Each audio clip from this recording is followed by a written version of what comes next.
Oke guys, ini dinamika rotasi part yang terakhir ya, part 3. Oke, kita mulai ya. Jadi di part 3 ini kita akan ngomongin tentang energi kinetik rotasi. Apa sih itu? Nah, jadi kalau sebuah benda bergerak secara translasi, dia akan memiliki energi kinetik.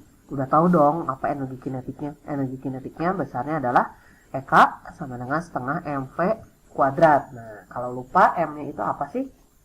M-nya ini adalah massa, V-nya ini adalah kecepatan.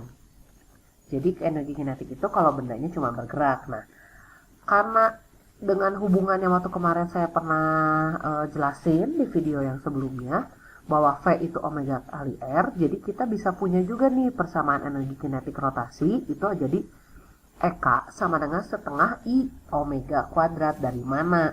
Coba kita turunin ya. Awalnya kan EK ini adalah setengah M V kuadrat. Nah, kita ganti nih V-nya jadi omega kali R. Di kuadrat hasilnya adalah setengah M omega kuadrat R kuadrat. Nah, kalau kita bagusin setengah MR kuadrat omega kuadrat. Nah, keluar ya. Nah, inilah yang disebut dengan kemarin apa? Inersia. Gitu ya cara dapetinnya. Nah, jadi sebenarnya kalau misalnya satu benda dia berrotasi, dia juga biasanya bertranslasi. Karena kalau misalnya nih ada bola ngegelinding begitu, dia kan nggak diam di tempat di sini kan, dia lama-lama dia akan maju sambil dia muter-muter begini terus begitu ya. Nah, jadi biasanya kalau bendanya ini menggelinding, hati-hati ya, kalau menggelinding EK bendanya itu dia jadi punya dua, jadi punya EK translasi ditambah dengan EK rotasi. Tapi kalau dia bilang tergelincir, kalau tergelincir berarti kan nggak muter ya. Jadi kalau misalnya dia bilang tergelincir, dia EK bendanya cuman EK translasi aja. Yang mana EK translasi? Ini ya, ini EK translasi, ini EK rotasi. Nah, kita lihat contohnya. Nah, contohnya, sebuah cincin yang masanya 100 gram menggelinding di atas lantai kasar dengan kecepatan 4 meter per second. Hitunglah energi kinetik total cincin. Nah, dia bilang menggelinding. Nah, saya bilang tadi apa? Kalau dia menggelinding, EK bendanya itu menjadi EK translasi, kita tambah dengan EK rotasi. Nah, EK translasi kan rumusnya setengah MV kuadrat. Ditambah EK rotasi setengah I omega kuadrat. Nah, dari sini kita masukin setengah, masanya harus kilo ya. Jadi kalau misalnya kita masukin kilo, ini adalah 0,1, kecepatannya 4 kuadrat ditambah setengah. Cincin itu berapa ininya? Inersianya, cincin itu inersianya adalah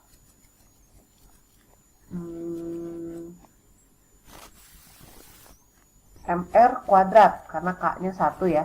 Jadi setengah MR kuadrat kali omega kuadrat. Kan nggak ada omeganya, nggak masalah. Kan kita punya V sama dengan omega kali R. Jadi omega itu V per R. Jadi di sini kita masukin setengah kali 0,1 kali 4 kuadrat sama dengan setengah ditambah setengah M R kuadrat V kuadrat per R kuadrat. Nah, coret. Jadi dapatlah setengah kali 0,1 kali 4 kuadrat ditambah setengah kali 0,1 kali 4 kuadrat. Jadi hasilnya di sini adalah 0,8 ditambah 0,8. Jadi hasilnya 1,6 joule. Tuh, gampang ya. Nah, kita lihat lagi contoh soal energi yang lain kayak apa. Nah, ini yang kedua. Sebuah bola pejal menggelinding tanpa slip di atas sebuah bidang miring setinggi 1,75. Bola mula-mula diam. Hitung kecepatan di dasar bidang miring. Kita gambarin ya. Ini ada bidang miring. Tingginya itu 1,75. Ya. Nah, terus ada bola nih di sini. Pertama V-nya 0. Terus dia muter gitu sampai ada di bawah sini. Nah, berarti kan dia kalau menggelinding, nah hati-hati menggelinding, dia ada 2. Nah, yang ada 2 apanya kalau menggelinding? Ingat, EK-nya jadi ada 2. EK-nya itu EK translasi ditambah EK rotasi. Nah, kalau di sini tetap aja yang namanya hukum kekekalan energi itu berlaku. Berarti hukum kekekalan energi apa? Energi mekanik awal itu harus sama dengan energi mekanik akhir. Energi mekanik itu apa sih rumusnya? Rumusnya adalah EP tambah EK. Tapi ini awal semua. Nah, pakai AU semua ya.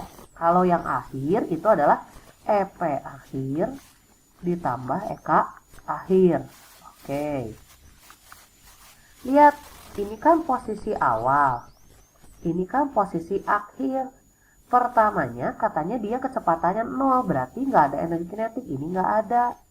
Nah, di posisi akhir dia nggak punya ketinggian, berarti EP akhirnya nggak ada. Tinggal dihitung. EP rumusnya apa? M kali G kali H. Sedangkan EK akhir karena benda menggelinding berarti dia punya EK translasi, kamu tambah dengan EK rotasi.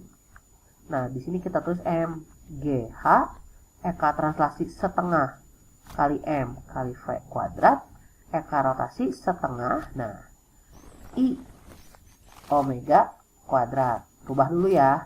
M G H sama dengan setengah M V kuadrat ditambah setengah. Nah, untuk roda bola pejal, I-nya adalah 2/5 MR kuadrat. Omeganya kita rubah kayak tadi jadi V kuadrat per R kuadrat. Ini coret ya. Nah, di kiri kanan ada massa. Massanya kita coret aja. Berarti sini G kali H. Gravitasi itu biasanya 10. Kecuali dikasih tahu ya. Tingginya 1,75. Sama dengan setengah. Kecepatannya nggak tahu. Ditambah, nah ini coret 1/5 V kuadrat. Jadi sini dapat 17,5. Sama dengan kalau kamu jumlah per 10, jadi 7/10 V kuadrat. Nanti kamu dapat bahwa di sini V-nya itu adalah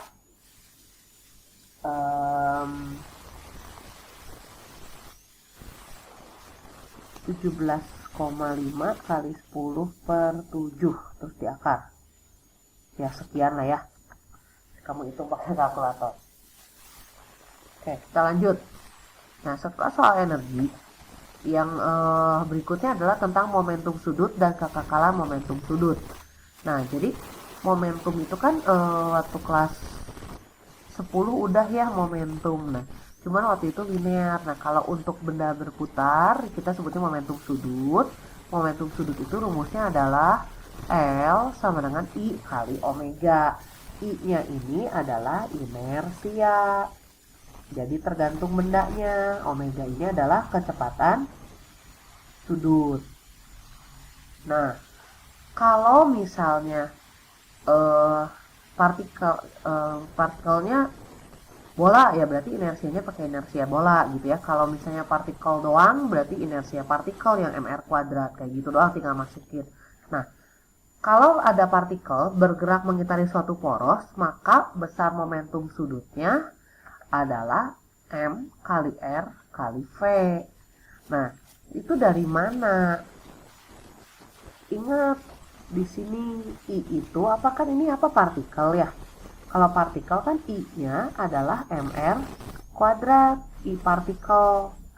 Nah, terus omeganya itu adalah V per R. Jadi kalau misalnya kamu kaliin, L itu adalah I omega, jadilah MR kuadrat dikali V per R. Nah, makanya rumusnya adalah MRV gitu. Jadi kalau rumus jangan selalu dihafalin ya, tapi hafalin yang inti-intinya aja. Nanti kamu bisa hafalin, bisa turunin sendiri.